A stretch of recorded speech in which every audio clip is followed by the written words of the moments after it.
Okay, I'm reading from Holes from Louis Sachar, and this is about when Stanley goes out and finds Zero out in the desert, and he wants to take Zero back to try to continue his search for what the warden has planted. Okay. Zero suddenly groaned. He grabbed his stomach and bent over. Are you all right? Zero dropped to the ground. He lay on his side and his knees pulled up to his chest. He continued to groan.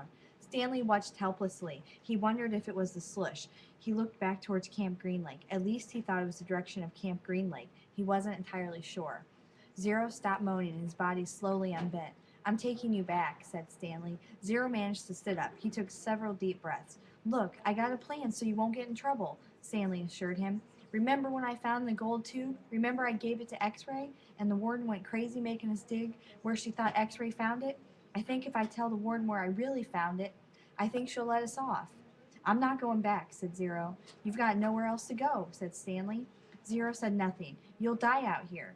Then I'll die out here, said Zero. Stanley didn't know what to do. He had come to rescue Zero and instead drank the last of his splush. He looked off into the distance. I want you to look at something. I'm not. I just want you to look up at the mountain. See the one that has something sticking up out of it? Yeah?